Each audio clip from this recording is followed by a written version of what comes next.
We'll make a start if that's okay. Yeah. Right. Good afternoon. Well, good morning, everybody. Welcome to PureCyber and our webinar today, talking around the evolution of cybersecurity in the housing association, our housing market. We are really lucky to be joined by a fantastic individual and an incredibly knowledgeable person about this sector, Mr. Nigel Lee. How are you, Nigel? Are you okay? Yes, I'm going to apologise in advance for my photo. Like I said, it was taken a long time ago when I was less grey and less heavy as well. Let's put it that way. Right, Nigel, if you'd like to introduce yourself to the audience, I know a lot of people on here will know you already, but you know.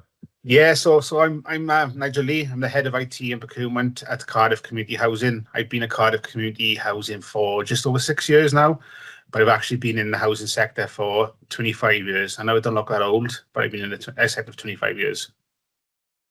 Yeah, fantastic. Great to see you as always, Nigel.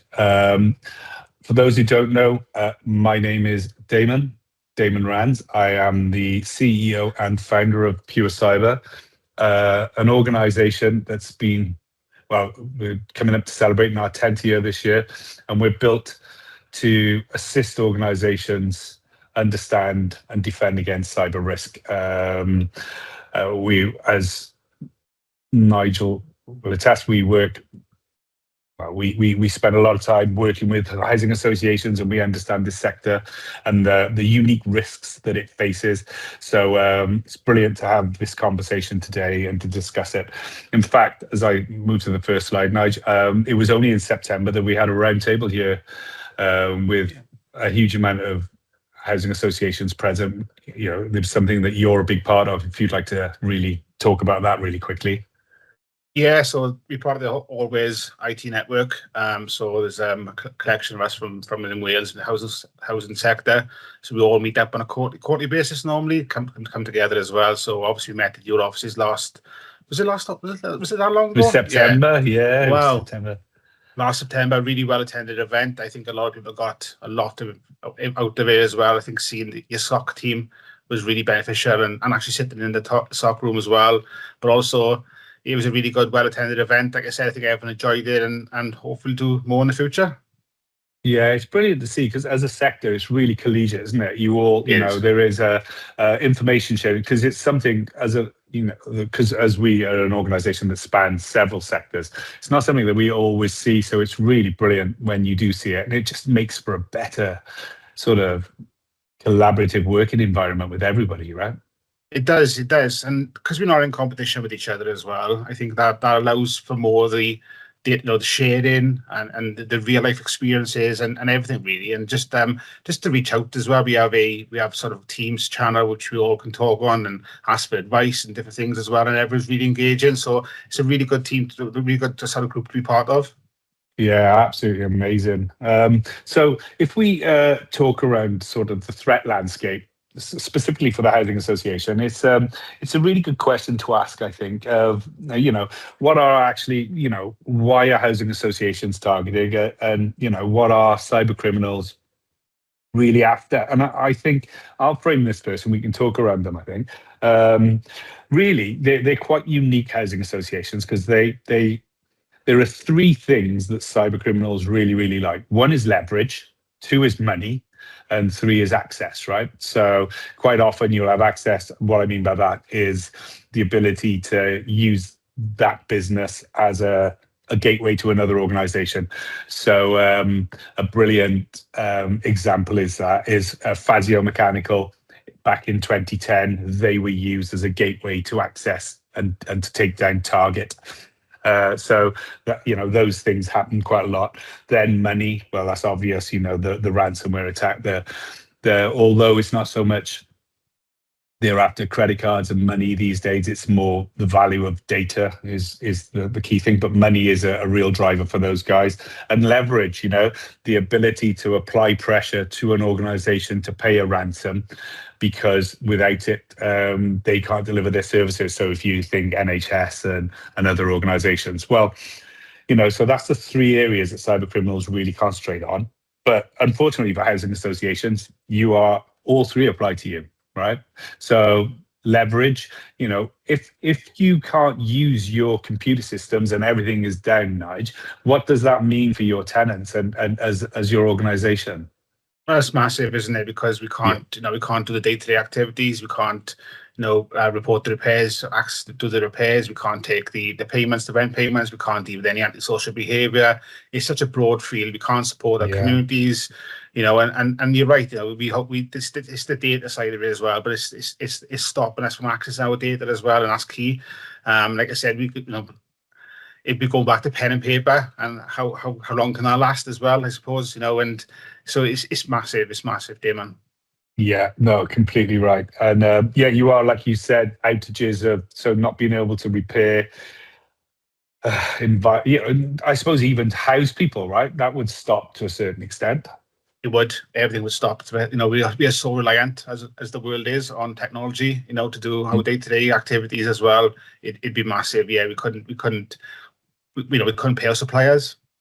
No, well, that's it. So exactly. Yeah. So that moves on to the money piece then, because quite often people just think, oh, money from a ransom kind of perspective. And yes, that is prevalent in cybercrime, but it is those type of things as well. The effect it has on your supply chain, on your staff. You can't pay staff. It is the whole sort of, subject of money it is not just, like I said, paying a ransom. It's the whole effect that it has on an organization. It's really, and with housing associations as well, quite often they're publicly accountable as well, aren't they? And there's a huge reputational risk to it. It is, and like I said, we are not for profit, so we have charitable status as well. So the money we do make, we invest back into our homes and communities as well. And often we deal with, and going back to the contractors, obviously the staff won't get paid, so there's a massive risk there. We're going back to contractors, and some contractors only work for us, or only work for housing associations as well. It might be a small team of contractors, small team, and to not have that pipeline come through of money, it jeopardizes them and their futures as well, I suppose. Well, look what with Jaguar, can't even say it, Jaguar Land Rover. Yeah. Look at the effect that had on their supply chain. Absolutely, absolutely crazy. And I know that's a huge, monolithic type of hack, but the effect is just amplified. That's all. It's still whether you're a small painter and decorators up the road, is still exactly the same effect to you. It's just magnified. So it's a huge problem. And then obviously then we have access. So, if you think of a housing association as with its interconnected relationships, I mean, that's pretty large as well, because I'm assuming, I shouldn't assume, I suppose, but what type of interconnected relationships through systems you have? Is it with like councils and things like that? Yeah. We as housing associations, we hold a lot of data and a lot of because a lot of sensitive and special category data as well, which we do have to share normally with the local authorities. So there's a lot of local authority connections there as well, but with the HMRC and everything as well. So there's a lot of interconnecting of data we share. So once they get into a housing association, there's a lot of data there for them, and a lot of, like I said, going back to special categories of data as well, because the people we often house, this is key. We make sure they're safe and secure where that data is. Yeah, you're right, and that's it. So, I mean, when you look at it, because quite often I think people will say, "Oh yeah, housing associations are really vulnerable because they've got that data of people," and like you said, can quite often be vulnerable, and that is it. But there is this sort of wider ecosystem of vulnerability that housing associations have. So, as I said, leverage is a real problem because because of that vulnerable data and the individuals that you are protecting effectively and looking after. You can't just have a system that's down for 6 to 8 weeks while you're recovering. Like, look how long Jaguar Land Rover was down. I mean, that's not ideal for them, but they were just not making cars. Right? Yours is much more serious. Housing association is a much more serious situation. So the pressure and the leverage. Yeah, sorry. Yeah. So no, because we don't, but I know a number of housing associations have a care arm as well. So they for care homes, So to lose that information there would be devastating for them as well, Yeah, and some housing associations just purely look after vulnerable people, right? Correct. And Yeah. that's right, Yeah. and that's all. That's their whole purpose. So, Yeah. yeah, it is, and and as we know, cyber criminals have very little, if any. In fact, they have no ethics at all. So it's a real difficult sort of concept to accept. But these systems and these organizations are used purely as leverage. So yeah, it's hard. Right. So we just did that one. I'm really good with slides, aren't I? Sorry. So attacks. So I know we're going to sort of talk a little bit about attacks, not massively in detail, but more, I think, for me, and I think for you as well, Nigel, is it's more about the evolution of the types of attacks and the actual effect, the real life effects that attacks have on organizations. But I know it was shortly after you started in 2020, right? Yeah. With CCHA, you well, I'll leave it to you to talk about, really. Yeah, so I started in late 2019 really, and we went into lockdown because of COVID then in the March time, and we got hit by a malware attack during COVID, during the first year I was there, and it was quite, any malware attack is always going to be a nightmare, but it was a really bad one, and thankfully we had put some backup systems in place before we went into lockdown as well, some online backup systems which did save us. But I think we were lucky to an extent that there was just a lockout of our files. There was no exfiltration of data. It was just the old-fashioned sort of ransomware where they just locked your files and requested a ransom, and that was really difficult. Being in lockdown, wasn't able to go to the office as much as we wanted to as well, and doing everything remotely as much as possible. And we'll talk about how sort of malware and ransomware has evolved. But I think that was the first instance, Yeah, no, I mean, it is. That's you can see we've got slides here, and we are going to talk a little bit about these throughout sort of this presentation around the prepare bit. The prepare is becoming more and more important as we go along. And I know you've worked with some of our guys on the incident response simulations and everything, and we'll pick up that later. And the ability to identify now is becoming super important as well, and to identify as soon as possible. But really, that for me, and whether I say that is the preparation bit is probably the most important, because I always say, nobody likes the analogy, but I always say it's like private healthcare cybersecurity, right? Because it can never really stop anything from happening, because something's going to happen. So with private healthcare can't stop you from getting ill, but when you are, the whole purpose of it is to detect it early and to minimize the impact. So that's all you can really do. But it's that preparation is so important. Understanding where your data is, what data, in fact, start base, what data do you actually have, where is it, and how do you use it? They're sort of the key guiding principles of cybersecurity, right? Because then, you're able to recover quicker. Yeah, definitely. Yeah, what was the sort of technical? I know we're going to talk about physical, emotional, and everything else later on in these slides, but what was the technical impact of the malware attack? How long were you down? How long were systems restricted? Yeah, so I think I think it was a Thursday evening actually that it happened. It was a Thursday evening. Well, it happened a Thursday evening because it's ingrained in my memory now, unfortunately. But it was a Thursday evening it happened, and I think we managed to get systems back up by the Tuesday. Not all, but certain systems back up by the Tuesday then. But that was obviously through the weekend and through the Tuesday as well. But we took the belts and braces approach, and we basically wiped everything and started again. Yeah. And restored everything from backups as well, because we just didn't want to take that risk, so we went for the belts and braces approach. Yeah, and you know what? That's quite often a sensible approach. So yeah, talking really about ransomware, and I know that's something that we've seen and how it's evolved, right? If you go all the way back to, I suppose, WannaCry and those types of attacks, they were really straightforward, weren't they? They locked your data out. You had a message saying that you needed to pay X number of Bitcoin and you'd get your data back. But if really, I think the cyber criminals realize that if you've got a way to restore your data, then it becomes irrelevant, right? We did see them then evolve a little bit where they would sit on your systems for a couple of months. We've had examples in the past. I remember working with an organization, not a housing association in Bristol, but the cyber criminals had sat on the client system for 6 months and systematically destroyed every backup after completion. So that when they went to they couldn't restore their data, even though they had a backup.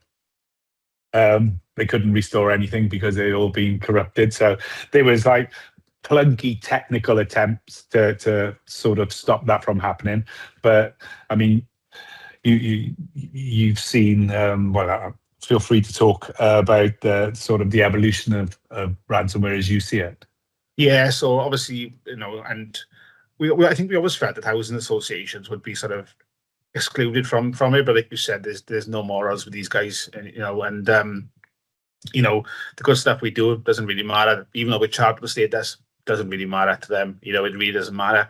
And I think the evolution, speaking to peers now, and I know there's housing associations in Wales that have been attacked as well, and I think they've gone to the next level as well now. I think where they've obviously done the encryption, they wanted the ransomware, but they've done the exfoliation of data as well. So there's a more of a three-pronged attack now, like we've talked about. So that's the evolution, I think, since it happened to us to what's happening now.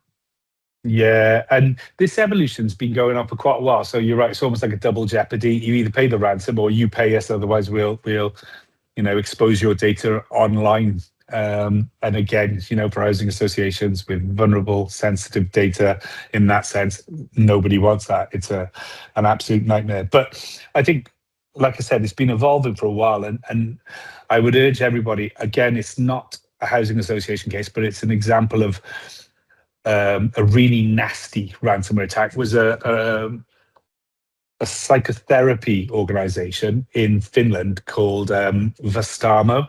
Now, in 2020, it's a really fascinating backstory to all of it, and I would suggest people read about it a bit. But they were breached, and the cyber criminal asked for a ransom of like 40 Bitcoin they wanted, otherwise they were going to release all the data. So the normal thing, so they'd exfiltrated the data and then ransomed it, and it basically says, but Vastamo refused to pay. So what they did then, the cyber criminal, because bear in mind this is a psychotherapy organization, apparently everything was done online. They were set up in the middle of COVID. They were running in COVID as well, but everybody was doing remote Teams conversations. They were all recorded, so it was all really sensitive data, and it was all the music stars of Finland and the film stars and everything, politicians. There was some 30,000 people, and what the cyber criminal did when they couldn't get the money from the site from Vastamo directly, they contacted each individual saying that unless they paid them a Bitcoin, they were going to release their data online. And obviously, it's some really sensitive and not nice information that was discussed in those conversations. So that was really, really bad. That's probably the nastiest hack and sort of outcome I've ever seen. And, it led to a lot of people doing really sad things it was just really bad. So it is sort of, it sounds ridiculous thing to say, but on cyber criminals' business plan of how to approach and how to monetize and everything, maximize the money that they can make from these breaches, this is the type of thing that they will do. So again, I suppose we should reiterate, there is no morals with it. It is a pretty bleak space, and like I said again, it's really, really difficult for housing associations just because of that vulnerability. Yeah, it's really, really, really hard, really difficult. So attacks are just as prevalent as they were before. I think we do see as well, it's worth saying, and I don't know what your opinion on this is, I think there's an awareness now that's better. So I do think we see higher activity in attacks, but I just think people are noticing them more. Yeah, I think that a lot of software has come as well, and a lot of, like I said, a lot of additional support is come into the market as well now, and I think that does definitely help as well. So we are getting a lot more alerting, I suppose, and as Yeah. software develops to try and prevent, these attacks as well, we are getting a lot more data and a lot more notice of stuff that's happening as well, and you'd hope you'd have the systems in place now that will be able to identify, unauthorized accesses on the system earlier, so not to allow them to sit there, but Yeah. you still have to have these, and we can't all do it internally ourselves, we do need these third-party support companies to help us with this as well, because often it's in the nights, it's the weekends, it's 24/7, isn't it? So it is a lot more, obviously, for us as a CCHA, I would imagine a number of housing associations, cyber is the biggest and highest risk on the risk register, and rightly so as well. Now, Damon, rightly so as well. Because it's catastrophic what could happen.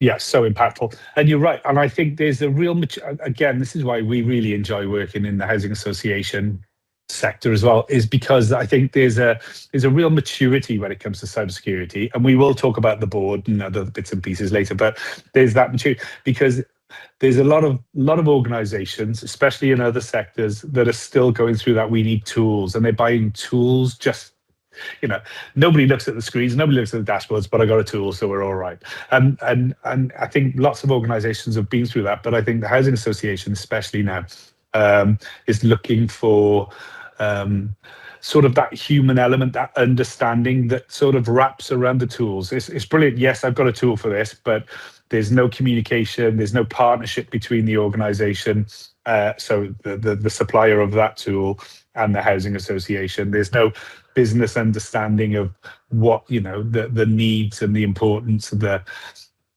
levers within a housing association. I think now there's a demand for more, really, especially from the housing association sector. I think it is as well, and I know we come and talk about boards and senior leadership teams as well now, but I think because a number of housing associations, including us, has been hit now, it brings it closer to home as well, and people are realizing as well, and it's all to read in the news now, Damon, as well, is cyber this, cyber that, it's constant, so to have these tools, but it's to have the right tools as well is key. Is to ensure the tools are fit for purpose. We do have budgets. Everyone has budgets to stick to as well, and we can't go out there and grab the next best shiny thing as well. It has to be right for us. Yeah, I'm completely right. And that goes back to what I mentioned about the data, that prepare bit of what data do you have, where is it, how do you use it? That informs the right tools for you. It's pointless. We see organizations buying the latest, greatest firewall, but all their data's in the cloud and there's nothing on-prem anymore. So it's absolutely pointless. So you are right. The right fit as tool is really important. So moving on slightly now to the real life impacts. I think when we spoke a couple of days ago, it was Monday, we were talking about the impact of a cyber hack. And sounds terrible, right? But one of the best things that ever happened at PureCyber was, oh my gosh, it was quite a few years ago now. And I think we were only about maybe 12 staff, I think, something like that. But one of the pen testers, their father was the head of IT at an organization that got hit with ransomware. Absolutely took the system, and their systems were down for 4, 5, 6 weeks. But what the pen tester, whose dad was there, he saw the impact it had on his dad, on his family life, and everything. And we then saw it in him, and it was unbelievable to see. But it was so sobering because before that they were unemotional. There was no emotional connection to anything that was going on. We saw a hack, we dealt with it, blah blah blah. But when we actually saw that impact, it really changed the DNA of the company at the time, which I think was a really, really good thing. I bet Ben's dad wishes he hadn't gone through that, but thank you, Ben's dad, for the impact that it had on us. So let's talk about if we go back to the 2020 hack that you experienced. Well, let's start with you and the effect it had on you. So it was a new thing to me because I had never experienced this before as well. So we was dealing with the impact of it. being awake for 36 hours wasn't great. This, the child at home as well, and we were in COVID, so we had to work from home. I remember sitting in my dressing gown with the chief executive and the head of governance on a call in Teams to think what the next plans were as well. But then, you deal with that and you move on. But it's the aftermath then. It's the aftermath of what happens. I missed my son's first birthday because of it, because I was stuck by the cooler trying to fix it as well. Yeah. So obviously the impact on my family as well was incredible. To miss your child's first birthday, miss any birthday, but miss the first birthday because, this was you was focused solely on trying to get the systems back up and running and trying to get everything. But not only that as well, even when after that, your senses are so heightened then for a long time, and, a ticket comes into the help desk and you think, is it another one? And a rogue email comes in, is this happening again? And it's constant. It's that constant thought and feeling, and the sleepless nights I had afterwards as well, and the impact on your health as well. But I think what's key is having a really good support system around you as well, and making sure I was lucky to have a really good team around me, and also the senior leadership team at CCHA were fantastic as well and really supportive. Yeah. But it's still, to me, I felt as if I let people down, and that's the impact you had. That's the impact it has on you as well. Yeah, it is huge, isn't it? And yeah, and I think that what you described, and I know we've talked about this before, you're just left with huge, heightened paranoia, and then just really bad. And I know it sounds extreme, but I think unless you've been through it, it's exhaustion and PTSD, right? It takes nothing more. Look, at a great example is the CISO. So the Chief Information Security Officer of Marks and Spencer's is stepping down. They announced last Friday they're stepping down because, it was, 9 months ago that the Marks and Spencer's attack happened. They'd only been enrolled for 18 months. But it is, I think, we've heard so many times that people say that when we've gone to help them to get out of some sort of breach and the predicament that they find themselves in, that they think, if this happens again, I'm just going to leave my keys and walk out. I just don't think I can cope. So the emotional toll, exactly like you said, the sense of responsibility, should I have done this, could I have done that, is absolutely huge. And it's really difficult, I think, for those affected to understand. So we haven't talked about this, and I haven't asked you this already, but from the other staff at CCHA, when you were all going through that and you were trying to get the systems back up, were they calm? Was it okay? Did they? I think because it was new to a lot of people, they didn't know what to expect. And I think, like I said, we went back to previous as well. If you can't have the systems, you can't do your work as well. So to have systems down, people were left with, well, what do we do? How can we carry on working? How can we provide this service? And again, because it was COVID as well, it was more difficult because we weren't together talking in the office as well. So you're reliant on different systems as well. And I think we come on to the learning as well afterwards. But we probably weren't prepared because we were all kind of new at CCHA as well. Then we'd only been in post, like majority of us, because we weren't there for a long time, and with COVID hitting as well, like I said, and the preparation probably wasn't it wasn't what it is now these days, and I think that that was quite difficult as well. I was trying to navigate what to do next, who to tell, how to keep people informed, and that was quite difficult. Yeah, I think what we're sort of are learning as we grow as a company as well, and how we deal with incidents. I think what we're really good at, and what I think a good incident response team should be, is when we step on site and we help the client, they think, right, okay, there's calm, we bring calm, they don't want us turning up running around but thinking the building's on fire.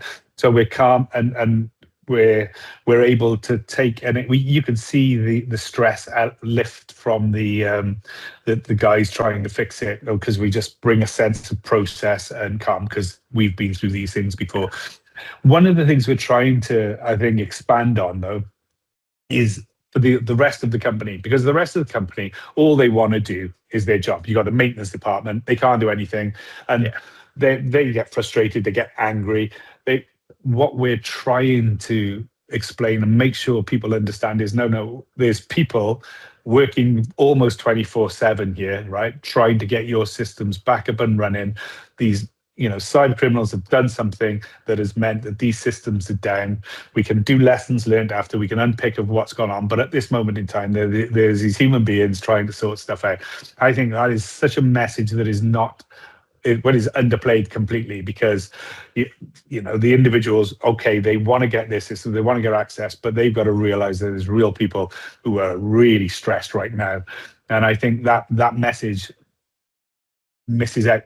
I think we'll come on to the board. So do you think after 2020, would the board, do you think, already prepared for these types of incidents, or do you think that sharpened their mind? Oh, I think it definitely sharpened people's minds, because, like I said previously, I don't think they've seen, not that it's them, anyone was seen housing associations as a target, and I just didn't think there was, and like I said, I think that brought it closer to home then as well, and and we will come on to boards and reporting and stuff as well, and like I said previously, it is sitting as the highest risk on the risk register, and it's sat there for a number of years as well now, because you can put all the mitigations in place as much as possible as well, but it's still if it happens to you, it's high impact and high, there's a high chance and high impact, so it's going to sit high. Yeah, because it's very similar, isn't it? If you, like I talked about earlier about the pen tester, his dad, and the effect that had on us, but we've already said that housing sector is a very close sector. Everybody knows almost everybody, and you see the impact it has on your colleagues from other departments, other businesses as well. So it is really impactful, isn't it?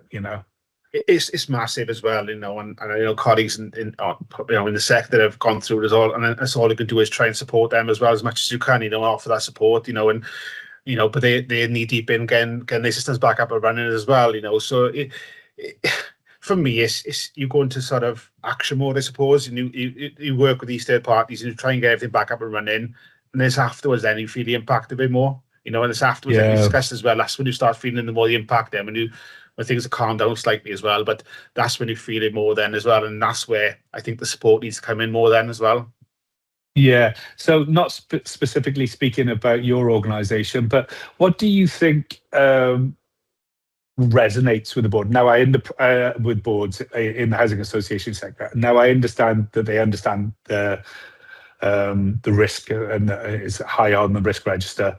But what do you think is a good way for your colleagues to educate their boards and to fill in those gaps so they really understand? Yeah, so it's a couple of things really. So I try and attend as many board meetings and audit risk meetings as possible as well, because obviously generally there's a paper going to them about updates we've done on cybersecurity, any changes we made, anything we've developed, etc. as well. So that goes to our audit risk and our board meetings quite frequently as well. But we've actually had one of you guys come, Damon, as well, to the board and speak at board as well, which went really, really well, because it's coming from me. They totally trust me as well, but coming from external expertise as well, and having somebody come into the board and explain to them, exactly what we do and how we work it together, and what actions we taken as well, was really beneficial. Yeah, no, brilliant. And I think for us as an organisation, we enjoy doing those things as well. The more integrated we can be with our clients as partners, really, is better. Everybody benefits from it. We're able to understand and advise better, and you're able to gain more from our experience and our knowledge. So it's brilliant. So I suppose we're talking about real life impact, and obviously we're going to try to avoid the word GDPR and things like that. And I know, the ICO sort of fines that can come along with these types of breaches, but class actions have become a real thing, and lots of people are really still unaware of them. Now, the Consumer Rights Act was amended in 2015, so a good couple of years before GDPR, and they led the way for a very American-style sort of legal process where you can have class actions where you'll have one individual is the trial case, and then everybody can get behind it. That one individual wins, everybody else wins. So I'm unaware at the moment, but have you seen any class actions against housing associations as yet? Not as yet. Mm. I know there was a large housing association in London who were huge overhit as well, and I think there was a lot of ramifications after from their tenants Mm. as well. I wasn't aware of class actions, if I'm honest with you. The only reason I Mm. was aware of class actions off the back of cyber attacks was on the radio coming to work, and Yep. the Marks and Spencers one, and Yep. ring this number, contact this number, and it was a Yep. class action as well. So that's another element then of Yeah. continuous sort of impact to you as well going forward. And Yeah. and obviously and I from an exploitation perspective of taking that data as well, it's going to be a massive detrimental effect to tenants as well. But to have that class action on top of it as well is something I didn't think about, if I'm honest with you, and I didn't really know about. Yeah. I tell you, it's one of the key takeaways from some of the incidents we've dealt with lately and these types of class actions is data cleansing, right? I think I may have told you about this one already, but we had an organization that had an incident. We went out to see them. Obviously, we were evaluating everything, and they'd had 1,000 people's data, so employees' data. They had 1,000 bits of, so yeah, of 1,000 employees' data stolen, right? Don't know why I struggled to say that then. So 1,000 people went. So that was everything from passports, everything, medical information, which is okay. So you said it's not ideal, but then you talk to the client, you discover they've only got 230 employees, and you're like, oh, okay then. So how is there 1,000? Oh, well, that's just everybody who's ever worked here. This company's been going 45 years, and yeah, oh, and you see about 50% of them have all been sacked. Some have left, but so now they've got to reach out to those people who they sacked and say, "Oh, sorry, we lost your data." Now they're the type of company that are primed for a class action.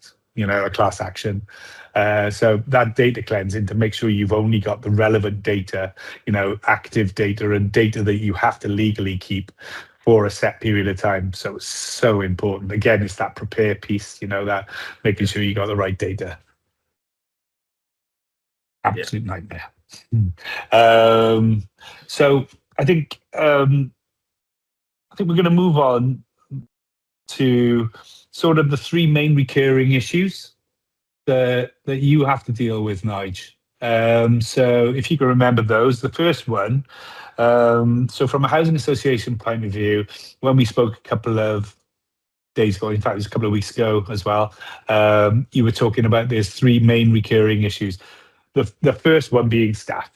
Yeah. So staff are one of the biggest cyber vulnerabilities, and bit of a stat from this morning I grabbed as well. So obviously we do monthly phishing tests to our staff as well, through you guys as well. And I think it was sent out yesterday, the day before, and I think 11 staff have clicked on the link already. Yeah. So the education piece and is key as well. So staff are a vulnerability, and last week will come on as well. And our supply chain is the next one. So last week we had an incident where a supplier we always work with, we generally work with as well. So our systems see them as okay, the safe Yeah. sender. One of their senior directors got hit, sent a spam email into I think I hit 9 members of staff internally as well, and 2 staff clicked on the link. Thankfully we got there in time and got it resolved. But I questioned these staff and asked them, why did you click on the link? Are you expecting this email? No, never spoke to them before. And that's another risk as well. So staff and our supply chain, we try to work with local companies, the foundation economy, and trying to keep we can in Wales as well. And often that could be a really small group of contractors or a number, who might have the cybersecurity skills or the cybersecurity accreditations, we require. Yeah. But it's like a chicken and egg, I suppose. And we've been encouraged to work with these people, and rightly so as well, because of the foundation economy. But then obviously the risks are then that maybe they won't have their cyber isn't as where they should be. Yeah, no, you're completely right. And talking about, I suppose, yeah, talking about supply chain, you are right. So how do you even, at the moment, then, how would you even begin to try to evaluate the risk of a housing associate, a supplier, a small foundational economy style supplier. It's really, really difficult, because, like I said, you might be working with, and I'm just pick an example, for instance, now maybe a window cleaner, just does Yeah. just window cleaning, and they send us in their invoices, we send them information about where to go for their job schedules as well, something as basic as that as well. Well, I wouldn't Yeah. expect, how would you expect them to have Cyber Essentials Plus, or whatever you want, etc. as well, because they just clean the windows for us, and they're doing a job for us, So it's difficult to evaluate them as well, then, because again we want to use local contractors, we want to use we want money to go back into the local communities as well. So Yeah. how do you do that? That's the question. How do you do that? And I suppose I'm not the only person that thinks like that as well. It must happen across all of all HAs as well. You're completely right, and people will think as well. Oh, well, that's quite trivial, like window cleaning and things like that. But it really, really is not. It really isn't. Especially, yeah, exactly with the client base that you have. There are this sort of moves. This is a compliance thing, though, more outside of even outside of cybersecurity, right? Because you want to make sure that the window cleaner's been, I used to call it CRB checked, and these types of things. You want to make sure these people are safe for you to send out on site as well. So it is a massive challenge, and it's something I think definitely over the next couple of years it's going to evolve into some sort of framework that'll allow, because it's all you want really is informed decisions, isn't it? Right? You are. And that's a real challenge. What we don't want to do is, to take a small firm, a small family-run window cleaning company and try to wrap it in legislation. It's just never going to work, right? It's never going to work, like you said, and something else. It's difficult for us as well, and I think we used another contractor. We've used them for a long time, and I think they were hit twice within 6 months. And at that point, then you have to say, then look, we have to stop you with access now, to stop you sending stuff in until we can get some assurances as well. And that's quite a difficult conversation to have with these people as well. Really, really is. It really is. Yeah, no, you're not wrong at all. So, and also as well, so one of your nemesis, I think, will be outdated systems, legacy systems. Yeah, and that probably is the same for a lot of housing associations. We are, the main core systems are often like traditional housing management systems that maybe, have been in place for a number of years as well, and perhaps they haven't got the updates now that, or the updates take a bit longer to come through, etc. as well. So yeah, outdated software is a big risk. As well, and just ensuring you try to wrap that software as much as you can wrap, in security as much as possible. But that does keep me up at night. Is outdated software, if I'm honest with you as well. Digital transformation across housing association sector is just massive, isn't it? Right. Yes. But you aren't alone. I think because housing associations were very early adopters of technology, and I think if you're an organisation that adopted technology earlier, you are stuck with this. Whether you're in the financial services sector, housing sector, legal sector, it is a real challenge. What are there sort of legacy systems in certain areas that are really persist? We haven't talked about this already, but sort of where are the sort of main legacy systems? Because endpoint's really easy, isn't it? It's more the back systems. It's more the back systems, and it's more the core systems. The core systems, and most housing associations will have maybe a housing management core system and maybe a financial core system. Sometimes they're the same, or interact. They obviously work together as well. But often they're an on-premise solution. Obviously, I think people start to migrate to software as a service now when using different technologies, and even with the existing systems now, they're offering like a SaaS service as well. Yeah. But often a lot of HAs will have the legacy systems in-house. So whether that sits in a server in your server room or in Azure as well. So that's the kind of then obviously those systems then need the ones to be looked after, and often they're legacy systems. Yeah, you are right. It's just such a challenge, and sometimes they're relatively easy to segment off. But I think obviously there's a pressure. I suppose when you're having legacy systems, it's really, really difficult to pass certifications like Cyber Essentials, right? Yeah, Patching and legacy systems seem to be the two things that lots of organizations struggle with. But I think lots of people see Cyber Essentials as an easy, is a recognizable badge, especially from boards. And boards are told, especially the NCSE will produce documentation and bits and pieces that go out to boards and say, you should have Cyber Essentials. Do you think the board, going back to the board again, do you think they understand the complications and the difficulties of achieving things like Cyber Essentials, even though it's a very low cost and basic certification? We've been actively obviously in correspondence with the senior leadership team as well, because one of my team generally works on Cyber Essentials, and we've seen it get a lot more difficult over the years to get past as well now, because of the different changes coming in as well. Yeah. So, our board are aware, we report annually to them in regards to what accreditations are due, what's coming up as well, if it's been delayed or if it's not achievable these days, as well, because of these legacy systems, and I think keeping board informed, keeping senior leadership informed as well is key as well, because they're not aware. They're aware that if anything does come over the horizon or something does come up as well, they're fully briefed on what's happening within the business. Yeah, no, and that is so important. But you are right. I mean, they could come to a point that that Cyber Essentials might be incredibly difficult and expensive to achieve, and you're better off going to more of a governance framework, because whether it's IASME Cyber Assured or which is a baby ISO 27001, but I can definitely see 27001 when it's implemented properly and actually used, and it's a living, breathing document rather than something that collects dust in a drawer, is a fantastic and probably way more useful, because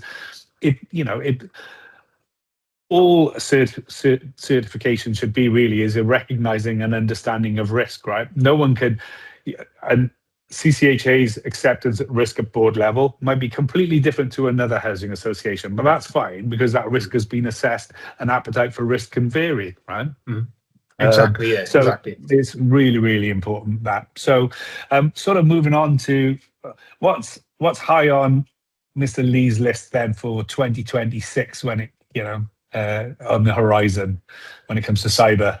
So it's and I speak, or my team speaks at regular at all staff meetings as well. It's again, it's the education piece of staff as well. It's the education piece, and I can't say that enough as well. It's obviously looking, and working with PureCyber. We get monthly vulnerability reports as well, and ensuring our patching's up to date, and ensuring our software's up to date as well, and looking at it's just a constant battle, Damon. It's a constant day-to-day battle. So we are trying, and from a strategic point of view, we're looking at different systems and trying to push systems out to SaaS where possible as well. And if it works for us as well, trying to push the onus on a bit more of a supply chain as well. But for me, I think it's always going to be in the back of your mind is security, cyber. Yeah. It's just it permeates everything these days, doesn't it? And it's just so prevalent. So I mean, so we've got some of the things on the screen here that we've already sort of talked about. And you are right, and around phishing. Phishing is constantly a problem. It is the number one delivery mechanism for ransomware, malware, and attacks and stealing data.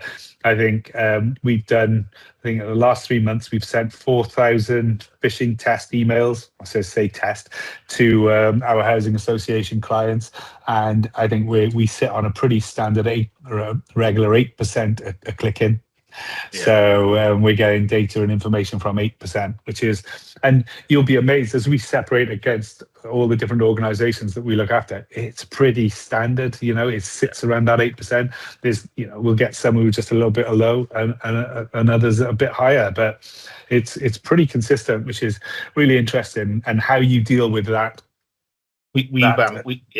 So sorry to jump in. We do, because of the reporting we get from you guys as well. Now we're able to do a lot of trend analysis now internally as well. So we're looking at the more vulnerable staff now as well, who are we'll click more or submit more as well. And we are, we've taken out the senior leadership teams as well, and are aware of the staff within the teams who are the sort of higher risk, I suppose, users as well. And and there's additional education for them as well, and sitting with them understanding what's why they're doing it and how they're doing it as well.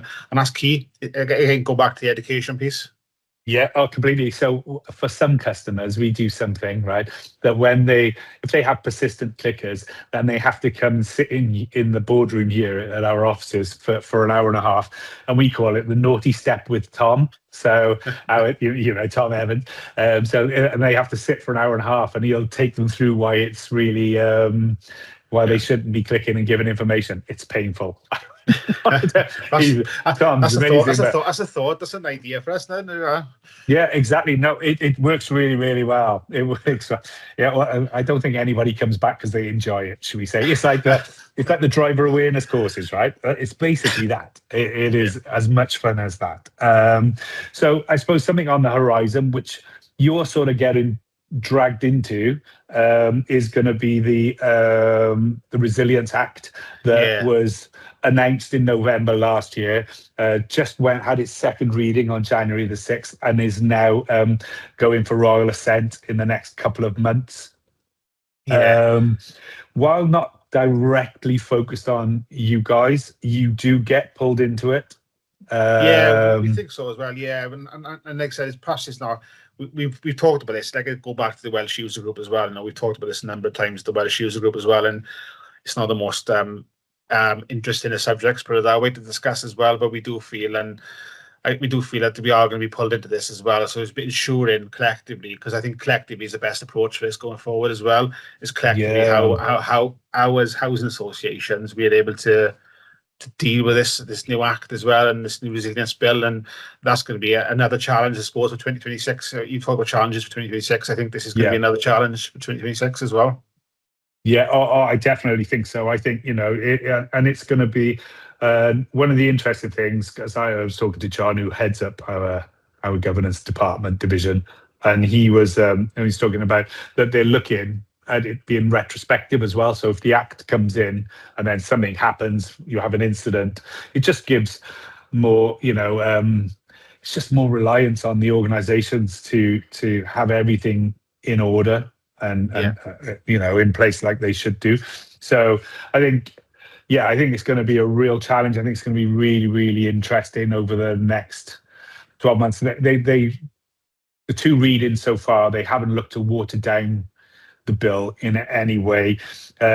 Really interestingly, which I'm sure will be of interest to the Housing Association, it's really putting a lot of pressure on MSPs as well. So MSPs have to have a lot of these things in place, from regular audits, monitoring, and other bits and pieces, and managing of vulnerabilities and how they manage incidents.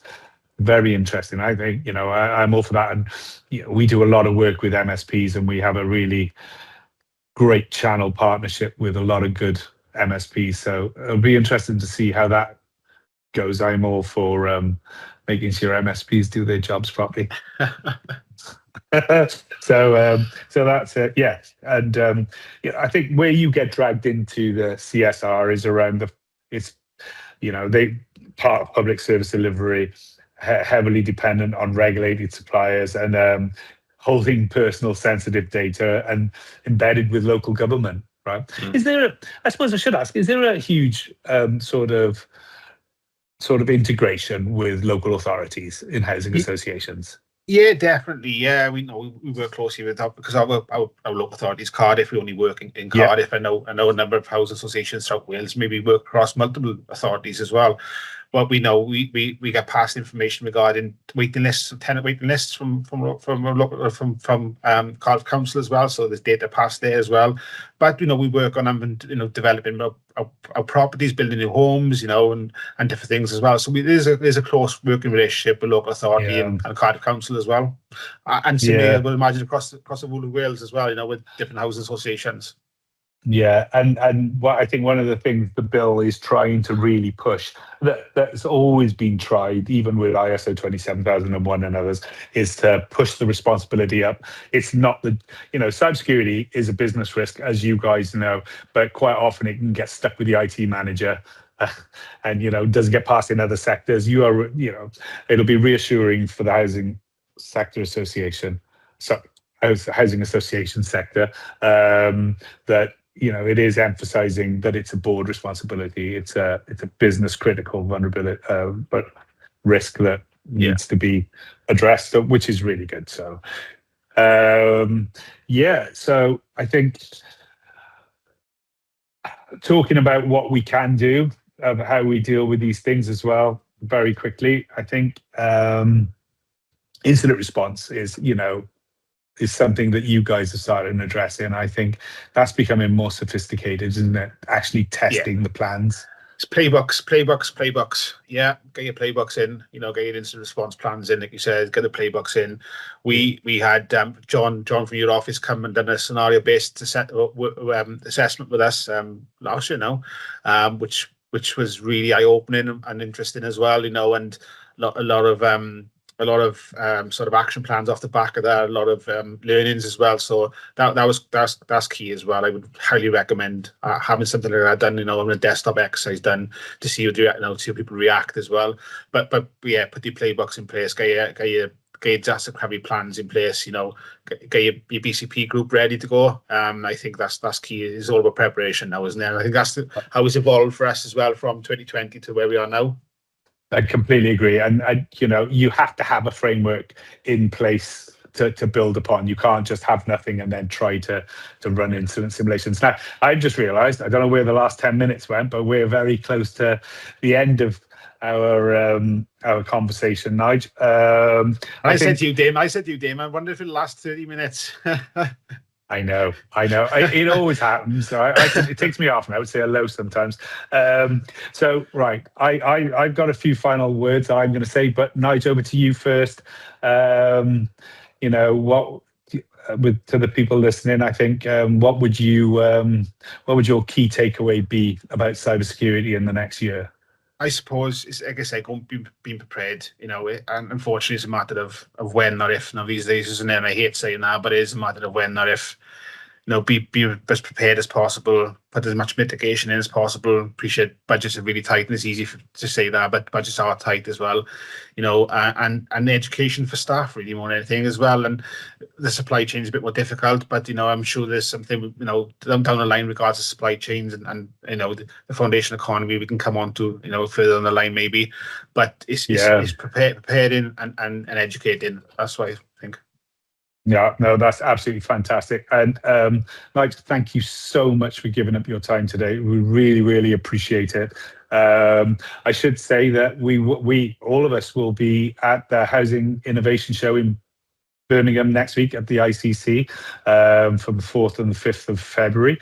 That will be really, really good. And I think we'll be talking more about this, obviously. And we're really fortunate PureCyber have been shortlisted as Cyber Partner of the Year in the awards in the evening as well. So look forward to seeing everybody there. Really looking forward to that. And I think the key thing to remember, I think, with your sector as well, is that it's those three levers that cyber criminals look for: the leverage, the money, and the access are really, really important. It's why the sector is so attractive to cyber criminals. And yeah, if anybody needs any information, I will say as well that we will be sending out a copy of this webinar after the call and when this finishes. And obviously you should have all received some information around cyber threat and services and everything else as well as consequence. So thank you so much. And Nigel, I'll speak to you very, very soon. Thank you so much. And thank you everybody else. Thanks everyone. Thanks.